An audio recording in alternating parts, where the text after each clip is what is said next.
You had an audio clip with President Obama commenting on Trayvon Martin death. What was the purpose of that? That seems to be blowing up the civil rights bubble, if you will. I think that kind of addresses this implicit bias that this person just alluded to. We try to weave in the fact that there are larger societal elements going on as these boys are growing up that they have to face, and that we have to face as parents, as a community, as a nation. So these were kind of layerings that were part of the story.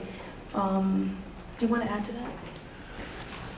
Well, if you paid attention, and I'm not saying you didn't, to the radio, it's always on in our house, and there's always news, and we were trying to give it some context. We started in 1999, it's 2013. There were a lot of events, and we wanted to use the radio in part to let you know that we were traveling in time. Yeah, and also part of part of the story is that we celebrate the fact that we have elected and re-elected an African American president. But at the same time, there are incidences such as Trayvon Martin and other incidences and stop and frisks that occur that our boys are exposed to, whatever their education. And so we hope to, spark conversation around that so we can kind of penetrate through the perceptions and they can be seen as, full human beings in spite of the stereotypes that exist. Certainly. Well, both the boys, where are they at right now? Yes, where are both boys at right now? Idris is just finished his first semester at Occidental College. It's a freshman. And Sheon is at State University of New York at Fredonia as well. He's just finished his first semester. Ma'am. I mean, it's 13 years of filming. I'd love to talk to the editor for a minute about what that process was like. That must have been overwhelming is the word I was thinking of. Well, actually, there are two other editors that I worked with who were here earlier, Mary Manhart and Andrew Seawoff. And we started working together about a year ago, actually. And there's about, 800 hours or so, which, given today's shooting ratios, and strung out over 12 years is pretty good. So we started about a year ago, and I think we just tackled it chronologically, and then that was like the best way that we knew how to really, start. And our first cut was 33 hours long. So that took us from January to April, late April. Over the summer, it was like 11, then 7, and then somewhere in there we just those sweater bags, when you fill the sweater, all your sweaters in, and you just vacuum out a lot of stuff. It's sort of like that. We just sort of arrived to that point, and so we got down to 2.5 hours. I don't know. I mean, I feel like among the three of us, we kind of had this mind meld thing going on every day. We always talked about the film, and I think I don't know what I would have done if I'd been the only editor on this film. So It flowed beautifully. well, thank you. Really did. Ma'am. Was it your intention to end the film at this point in your son's life, or how do you know it was finished? Yeah, it was always our intention for the arc to start in kindergarten and end the last year of high school. Yeah, at the end of high school. Over here. Thank you for that. Movie is amazing, and I don't want to diminish anything about the difficulties that Black children have, Black boys. But, I raised 3 white boys that had similar problems. I mean,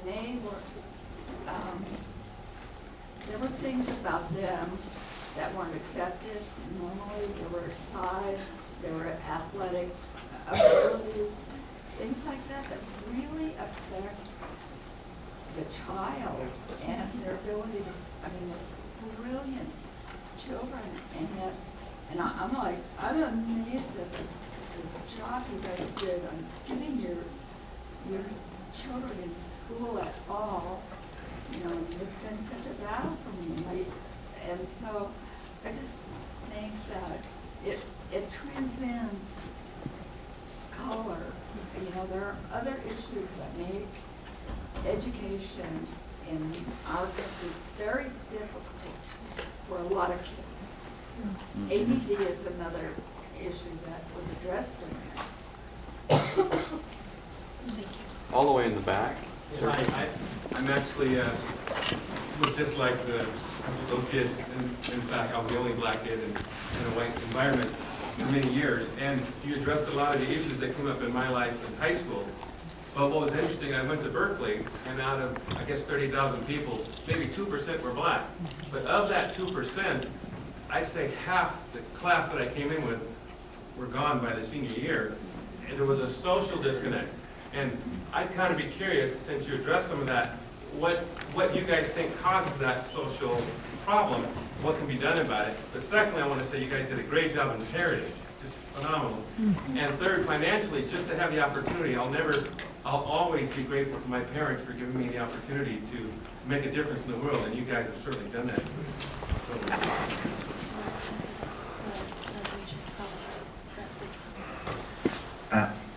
I'm not sure I'm going to do your question justice because I'm under a little pressure to speak rapidly, and I have two fine cinematographers here, and I want to. You don't want to speak, okay? But I'm going to make you speak. But yes, it's difficult, and many of those students there are in college are not African American or Afro-Caribbean or African, and so the issue continues, and but that dialogue, making it public, is what stops it. And many times, we as African American parents can't discuss this out loud because it's painful to hear. And when we discuss it, it becomes less painful, and we are now able to take action, like that parenting dinner. Yeah, I think what happens is that these same issues continue through college. And I think the institutions need to be aware of these implicit biases and cultural disconnects that exist and really provide the support that is needed to get through those years. It's not just getting the numbers in, it's following and tracking through, whether it's through high school or through the end of college. And it's important to have these open discussions about that. And one point that came out is boys in general are having some of the same issues. And so that's not discussed often. And there are theorists that say that the privilege of boys is what keeps us there in the game. Because if it was fair, we would have lost a long time ago.